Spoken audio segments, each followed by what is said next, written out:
अस्सलामु अलैकुम my social media family. उम्मीद करती हूँ कि आप सब लोग हिफ्ज़ व अमान से होंगे, खुशबाश होंगे। सियासी तज्ज़ियों और तबसरों के साथ इंतहाई ख़तरनाक खबरें लेकर आपकी खिदमत में हाजिर हो गई हूँ। जी हाँ, क्या आप लोग जानते हैं कि भारत ने पाकिस्तान के ऊपर गुज़श्ता शब 2 मरतबा हमला किया है। एक मरतबा ड्रोन के थ्रू और एक मरतबा जो है वो बाकायदा तौर पे उन्होंने अपना तैयारा पाकिस्तान के अंदर भेजा है। और पाकिस्तान ने उसको किस तरह से तबाह किया है, इसके बारे में अनफॉर्चुनेटली पाकिस्तानी मीडिया को सांप सूंघा हुआ है। किसी ने भी ये खबर आपको नहीं बताई होगी। पूरी तफसीलात आज आपको बताऊंगी। इसके साथ ही आपको बताऊंगी कि इमरान खान का मिलिट्री ट्रायल शुरू होने जा रहा है, बिल्कुल फैज़ हमीद की तर्ज पे। और उसके ऊपर जो कोर कमांडर कॉन्फ्रेंस हुई है और उसका जो एलामिया जारी हुआ है और जो आर्मी चीफ ने 2 टोक बातें की हैं, उसका जो अहवाल है वो आज चंद एक पॉइंट्स के अंदर ही आपको सारी चीज़ें जो है वो क्लियर कर दूंगी। शायद ऐसे नकात भी आपको बता दूं जिसके बारे में किसी दूसरे ने आपको बताया तक नहीं होगा। इमरान खान जो है वो इस वक्त इतने बौखलाए हुए हैं कि पूरी पूरी रात उनको नींद नहीं आ रही, क्योंकि उनको पता चल गया है कि अब उनका मिलिट्री ट्रायल शुरू हो रहा है। उसके लिए उन्होंने दरख्वास्त भी दायर कर दी और उस दरख्वास्त के ऊपर जो एतराज़ात उठाए गए उसके हवाले से भी आज आपको मैंने बताना है। और एक और ख़बर आपको बतानी है कि सरदार अख्तर मेंगल जो हैं उन्होंने बलोचों के हकूक़ के तहफ़्फ़ुज़ के लिए इस्तीफ़ा नहीं दिया, बल्कि अंदर की जो एक कहानी है और उनके वालिद साहब का एक वीडियो है वो भी मैंने आज आपको दिखाना है। और बहुत सारी चीज़ें हैं जो और भी मैंने आज के व्लॉग में आपके साथ शेयर करनी है। तो चलिए जनाब शुरू करते हैं पहली खबर से। तो चलिए सबसे पहले मैं इस वक्त आपके सामने जो कोर कमांडर कॉन्फ्रेंस हुई है, जिसमें आर्मी चीफ ने एक मरतबा फिर से कुछ दबंग ऐलान किए हैं। और इस दफ़ा की कोर कमांडर कॉन्फ्रेंस का सब लोगों को बेसब्री से इंतज़ार था, क्योंकि कहा यह जा रहा है कि 2 अहम फैसले अब तक हो चुके हैं और उसी के बारे में सब लोग इंतज़ार कर रहे थे। उनमें से एक फ़ैसला जो है वो इमरान खान की जो कस्टडी है, जो उनका ट्रायल है आर्मी कोर्ट्स के अंदर, जो इस्टेब्लिशमेंट के इदारे हैं उनसे काफ़ी ज़्यादा डर रहे हैं खान साहब, और वो पहले ही कह रहे हैं कि मुझे उनकी तहवील में दे दिया जाएगा उसके हवाले से। और दूसरा ये कि आप लोगों को पता है कि जब से फैज़ हमीद हिरासत में गए हैं और जब से उनका कोर्ट मार्शल जो है उसका प्रोसेस शुरू हुआ है, तब से लेकर अब तक ये पहली जो कोर कमांडर कॉन्फ्रेंस है ये हुई है। इसलिए सबको इसका इंतज़ार था कि इसका एलामिया क्या आता है। मैं आपको इतनी लंबी तकरीर नहीं बताऊंगी, बल्कि मैं आपको बीच में जो है वो इशारे बताऊंगी कि जो आर्मी चीफ ने कुछ ना कहकर भी बहुत कुछ कह दिया है। सबसे पहले तो आर्मी चीफ जो हमारे हैं उन्होंने कहा कि कड़ा एहतसाबी निज़ाम इदारे के इस्तेहकाम के लिए लाजिम है। यानी कि आर्मी चीफ इस बात के ऊपर एम्फेसाइज कर रहे हैं कि अगर किसी इदारे के अंदर कड़ा एहतसाब ना हो तो फिर वहाँ पर इंसाफ नहीं हो सकता। मतलब कि zero tolerance for Faiz Hamid and for Imran Khan. तो पहली बात तो ये हो गई। दूसरी बात उन्होंने बड़ी ही ज़ूमाइनी की। उन्होंने कहा कि कोई भी फ़र्द बालातर नहीं हो सकता कानून से बढ़कर। और ये जो 2 बातें हैं, अगर आप इसको ही समझ लें तो मेरे ख्याल से ये एक लाइन जो है ना वो सारी चीज़ों के ऊपर भारी है। इसके अलावा उन्होंने कहा कि इस्तेहकाम के लिए लाजिम है कि कोई भी फ़र्द एहतसाब के अमल से बालातर और मुस्तस्ना ना हासिल कर सके, यानी किसी को भी ना छोड़ा जाए। इसके अलावा आर्मी चीफ ने अल्टीमेटम भी दिया।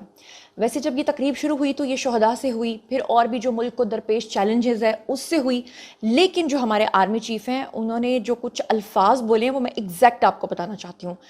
उन्होंने कहा कि इस्तेहकाम के लिए लाजिम है कि कोई भी फ़र्द एहतसाब के अमल से बालातर और मुस्तस्ना ना हासिल कर सके, गैर मुतज़लज़ल अज़्म की मजबूत कड़े एहतसाब से अपनी इक़दार की हम पासदारी करते हैं। यानी उनका बताना ये था कि फ़ौज के अंदर कोई भी मादर बिदर आज़ाद नहीं है, कि जिस तरह हम अक्सर जो तनकीद करने वाले हैं वो कहते हैं ना कि फ़लाँ जनरल आया और इतनी करप्शन करके चला गया। नो डाउट बहुत सारे लोगों ने की, नो डाउट अपने उन्होंने ओहदे का गलत फ़ायदा, नाजायज़ फ़ायदा उठाया, लेकिन उन्होंने कहा कि जो फ़ौज के अंदर कड़ा एहतसाब है उससे फिर कोई बच नहीं सकता। फ़ोरम में मज़ीद ये कहा गया किसी किस्म की जानिबदारी, ये इन्होंने उन लोगों को आर्मी चीफ ने अल्टीमेटम दिया कि अगर कोई समझता है कि किसी की साइड उनकी तरफ है तो वो उनको बचा लेंगे। तो उन्होंने कहा किसी किस्म की जानिबदारी इस्तिस्ना की गुंजाइश नहीं होती। समझ आ गई? आगे उन्होंने कहा कोई भी फ़र्द इस अमल से बालातर और मुस्तस्ना नहीं, मुस्तस्ना का वर्ड कितनी बार इस्तेमाल किया। उसके अलावा उन्होंने कहा इंसदाद दहशत गर्दी के लिए जो हमारी कुर्बानियाँ हैं वो रायगा नहीं जाएंगी। और फिर उन्होंने कहा कि हर फ़र्द की पेशा वराना महारत वफ़ादारी सिर्फ रियासत और अफवाज पाकिस्तान के साथ है।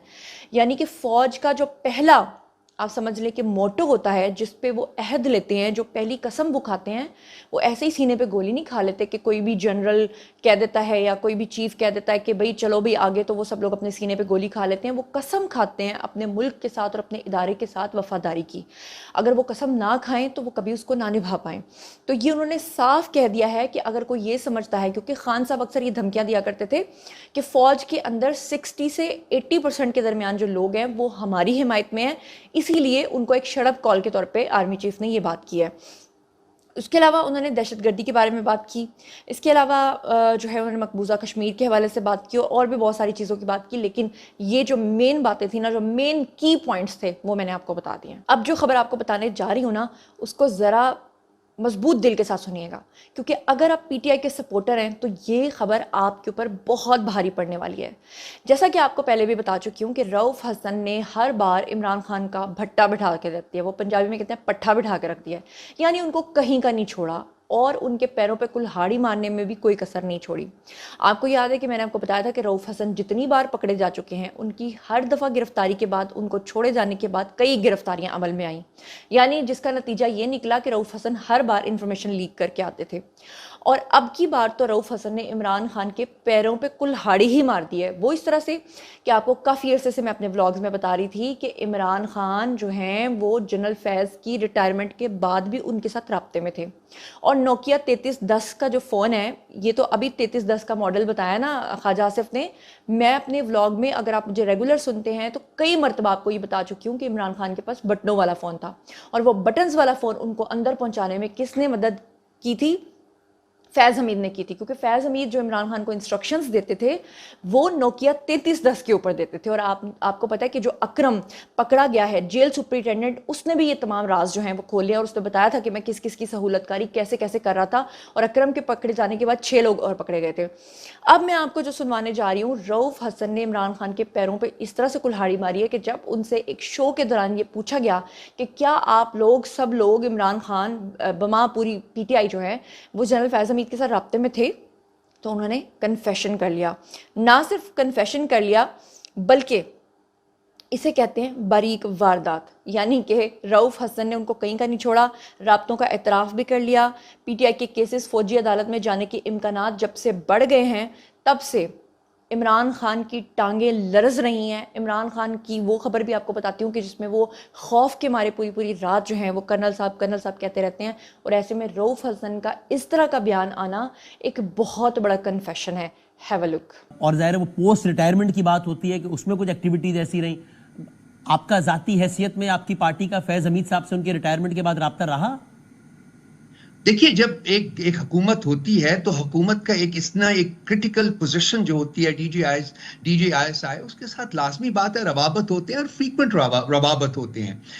میرا ذاتی طور کے اوپر بھی ایک اسٹریٹجک کمیونیکیشن کا ایک ونگ بنا تھا ہمارا, اور اس میں اس کی ایک کمیٹی بنی تھی, اس میں کمیٹی میں شامل تھا. اس کمیٹی کو پریزائڈ کرتے تھے پرائم منسٹر عمران خان صاحب, اور اس میں آرمی چیف ہوتا تھا, D G I S I ہوتے تھے, D G I S P R ہوتے تھے. تو میرا بھی ان کے ساتھ اس زمانے سے رابطہ ہوا تھا, اور کبھی کبھی مہینے میں ایک دفعہ 2 مہینے میں ایک دفعہ سلیک ان سے ہو جاتی تھی ٹیلی فون کے اوپر.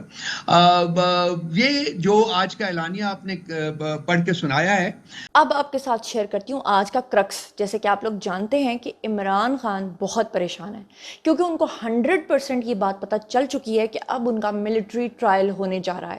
اس سے بچنے کے لیے انہوں نے وقت سے بہت پہلے جناب, کیونکہ ان کو یہ بات پتہ ہے کہ فیض حمید کے ساتھ جو کچھ وہ کہتے رہے ہیں کرتے رہے ہیں, وہ سب کچھ اب فیض حمید نے بتا دینا ہے. اور عمران خان کو اس بات کا بھی پتہ ہے کہ شاید وہ پھنسانے کے لیے ہر چیز کا نام عمران خان کا لگا دیں گے, کیونکہ آبویسلی جو فیض حمید ہیں وہ اتنی آسانی سے پکڑ میں تو نہیں آئے ہیں نا, اور اتنی آسانی سے بھی وہ نہیں چھوٹ جائیں گے. اور پھر آرمی چیف کے کور کمانڈر کانفرنس کے اعلامیے کے بعد تو آپ کو اندازہ ہو گیا ہوگا کہ ان کے ساتھ کیا ہو رہا ہوگا.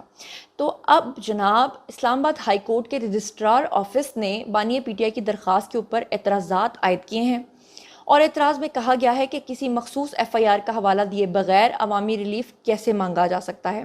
درخواست کے ساتھ کوئی آرڈر یا دستاویزات بھی نہیں لگائی گئی ہیں, اور رجسٹرار آفس کا کہنا ہے کہ پنجاب کے مقدمات میں اسلام آباد ہائی کورٹ کی درخواست کیسے دائر ہو سکتی ہے. मिलिट्री कोर्ट्स का मामला सुप्रीम कोर्ट में ज़ेर इल्तवा होते हुए हाई कोर्ट में दरख्वास्त कैसे दायर हो सकती है, ये एतराज़ात किए गए हैं क्योंकि इमरान खान जो हैं उनके वकला ने दरख्वास्त दायर की है और उसमें उन्होंने कहा है कि जनाब उनका मिलिट्री ट्रायल होने से किसी तरीके से अल्लाह के वास्ते रोक लें। और मैं आपको बता दूं कि उनका मिलिट्री ट्रायल जो है ना वो अल्लाह की तरफ से उनके लिए एक बहुत बड़ा अज़ाब है, क्योंकि जो जो उन्होंने अपने वक्त में लोगों के साथ किया है, जिस तरह वो कहते थे ना राना सनाउल्लाह तुझे मैं मूंछों से घसीटूंगा, और जेल के अंदर जो है नीचे ज़मीन पे चीनी बिखेर के उनको लिटा देते थे, कैमरे से उनको वॉच करते थे, और जिस तरह से वो नवाज शरीफ को गालियां देते थे और शहबाज शरीफ की कमर का मसला था और उनको बिस्तर नहीं देते थे और कहते थे कि तुम्हारा तो मैं एसी उतरवाऊंगा, और यहाँ तक कहा करते थे कि तुम्हें चूहे वाली खिड़की में डाल दूंगा। आज इमरान खान खुद तो जेल के अंदर अभी भी मज़े कर रहे हैं, अभी उनको जेल वाली खिड़की या कोई और चीज़ें नहीं उनको लगी, लेकिन हाँ उनका मिलिट्री ट्रायल अब इंशाअल्लाह ताला ज़रूर होगा। एक और बड़ी अहम खबर आपने सुनी होगी कि जो सरदार अख्तर मेंगल हैं उन्होंने इस्तीफ़ा दे दिया और अपनी तरफ से जो यूथियाज़ हैं वो ये कहते हैं कि वो हमारे साथ आकर खड़े हो गए हैं। कुछ लोगों को, बलोचियों को ये लग रहा है कि अभी महल बलोच का आपके सामने उसने खुदकुश हमला किया, उसके बाद सरदार अख्तर मेंगल का चले जाना, इस्तीफ़ा दे देना या उनका नाराज़ हो जाना, या बहुत सारे नाराज़ बलोच जो हैं वो ये समझते हैं कि शायद हमारे हकूक़ की वजह से इन्होंने जंग लड़ने के लिए ये सब कुछ किया है। ऐसा हरगिज़ नहीं है, अपने मुफादात के लिए उन्होंने ये सब कुछ किया है, और आप देखेंगे कि बहुत जल्द उनके मुफादात पूरे होने के बाद वो वापस भी आ जाएंगे और वो यू टर्न भी ले लेंगे और उनको भी पता है कि वो क्या कर रहे हैं। लेकिन मैं आपको उनके जो वालिद मोहतरम हैं अताउल्लाह मेंगल, उनका एक क्लिप सुनवाना चाहती हूँ, जिसमें होस्ट ने उनसे जब ये पूछा कि अगर आप अपने इलाके में, हल्के में तरक्याती काम करवाएं, बलोचों के ऊपर जुल्म करना बंद कर दें, और अगर आप जिन लोगों को आपने कैद किया उनको आप रिहा कर दें तो आपको हमेशा हमेशा के लिए याद रखा जाएगा, आप तो अमर हो जाएंगे। तो उन्होंने कहा कि अगर ये तरक्की हमने देनी होती तो फिर अंग्रेज़ बड़ी तरक्की करके गए थे। ये मैं आपको सबूत के तौर पे एक क्लिप दिखाना चाह रही हूँ जिससे आपको उनकी ज़हनियत का पता चलेगा। ज़रा ये सुनिए। हो सकता है आपकी आने वाली नस्लें आपको इस लिहाज से याद ना रखें कि उनके इलाकों में बड़ी तरक्की हो जाए, अस्पताल, बिल्डिंग्स, डेवलपमेंट हो जाए और बहुत कुछ ऐसा बन जाए। अगर इस किस्म की चीजें याद रखी जाती और फिर कहानियां सुनाई जाए उनको कि जी पहले तो देखें सरदारी निजाम था, अब इतनी तरक्की हो गई, इतना कुछ आ गया। अगर ये मयार हो याद रखने का तो फिर हमें सबसे ज्यादा अंग्रेजों को याद रखना चाहिए। जो तरक्की अंग्रेज हमें दे गए हैं आज तक हमने उसका 10वां हिस्सा भी हासिल नहीं किया 50 साल तक। अब आपके साथ एक और खबर शेयर करने जा रही हूँ और मुझे लगता है कि शायद पाकिस्तानी मीडिया ने इसको कवर ही नहीं किया, या मेरी नज़र से तो कम से कम नहीं ये चीज़ गुजरी, ये खबर नहीं गुजरी, और मेरा नहीं ख्याल कि किसी व्लॉगर ने भी शायद इतनी जहमत की हो कि उसने आपको ये खबर दी हो। ये खबर आज के व्लॉग की सबसे इम्पॉर्टेंट खबर है जिसके बारे में शायद किसी ने आपको बताया हो, आपने मुझे ज़रूर बताना है। ये खबर मैं आपके साथ शेयर कर रही हूँ। ये खबर कल के व्लॉग में शेयर करते करते मैं रह गई थी क्योंकि मुझे कुछ और थोड़ी सी डिटेल्स चाहिए थी, क्योंकि मैं नहीं चाहती थी कि मेरी जो न्यूज़ है वो बंक हो। तो मैं आपको बता दूं कि जनाब, क्या आप लोग ये जानते हैं कि कल की रात जब आप लोग अपने घरों में सुकून से सो रहे थे तो भारत ने पाकिस्तान के ऊपर हमला किया था? क्या आपको इस बात के बारे में पता है? क्या किसी न्यूज़ मीडिया चैनल ने आपको ये खबर दी है? नहीं दी होगी। यहाँ तक कि आपको बता दूं कि बाकायदा तौर पे एक तैयारा वहाँ से पाकिस्तान की हदूद के अंदर दाखिल हुआ। आपको पता है आज से थोड़े दिन पहले भारत ने एक ड्रोन पाकिस्तान के अंदर भेजा, और पाकिस्तानी जो हमारा सिस्टम लगा हुआ है उसके अकॉर्डिंगली हमने उनके ड्रोन को तबाह कर दिया।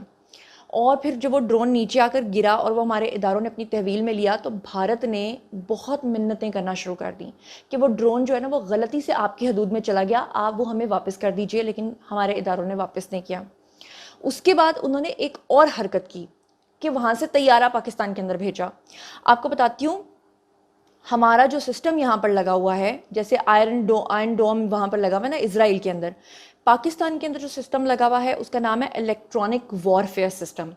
अब ये जो हमारा इलेक्ट्रॉनिक वॉरफेयर सिस्टम लगा हुआ है उसमें गुज़श्ता रात भारत ने MiG-29 तैयारा जो है वो पाकिस्तान के अंदर भेजा था। मैंने आपको तैयारे का नाम भी बता दिया है, MiG-29। उन्होंने ये सोचकर भेजा था क्योंकि आपको पता है कि भारत के साथ आजकल सहूलतकारी कर रहा है इसराइल, और वो उनको इस तरह की चीज़ें देते हैं, और ये लोग इस तरह की चीज़ें पाकिस्तान में इसलिए भेजते हैं कि वो अंदाज़ा लगा सकें कि पाकिस्तान का जो वॉरफेयर सिस्टम लगा है वो कितना स्ट्रॉन्ग है, वो हमारे किस तैयारे को या हमारे किस ड्रोन को डिटेक्ट कर सकता है और किस चीज़ को डिटेक्ट नहीं कर सकता है। ہے. الحمدللہ ہمارے اداروں نے نہ صرف ان کا ڈرون مار گرایا بلکہ ان کے طیارے MiG-29 کو بھی تباہ کر دیا. اور آپ لوگوں کو پتہ ہی نہیں، یہ ہیں ہمارے پاک افواج جن کی وجہ سے وہ سرحدوں پر لڑتے ہیں، وہ یہ سب کچھ کرتے ہیں اور آج ہم چین کی نیند اپنے اپنے گھروں میں سوتے ہیں. ادروائز پاکستان کا جو جغرافیائی ادھر پورا ایک حساب کتاب ہے، جس طرح سے افغانستان، جس طرح سے بلوچستان، ایران، افغانستان کا بارڈر اور جس طرح سے بھارت کا بارڈر، یہاں تو خدا نخواستہ کبھی جنگ ہی ختم نہ ہو. اسی لیے پاک فوج کے بارے میں اتنی گندی افواہیں یہ لوگ اڑواتے رہتے ہیں تاکہ اپنے لوگ اپنی فوج سے بدزن ہو جائیں. تو جناب یہ تھا آج کا ویڈیو. باریہ جی آپ لوگوں کی آئی کامنٹ سیکشن میں اور مجھے بتائیے کہ آپ ان تمام خبروں کے بارے میں کیا سوچتے سمجھتے ہیں. جو کچھ بھی آپ سوچتے سمجھتے ہیں شیئر کیجیے، پرسنلی جواب دوں گی. مزید خبریں، ولاگز، انٹرویوز اور سیاسی تجزیے جاننے کے لیے میرے ساتھ کنیکٹڈ رہنا ہرگز مت بھولیے گا. چینل کو سبسکرائب کر لیجیے گا. اپنا بہت خیال رکھیے گا. اللہ نگہبان.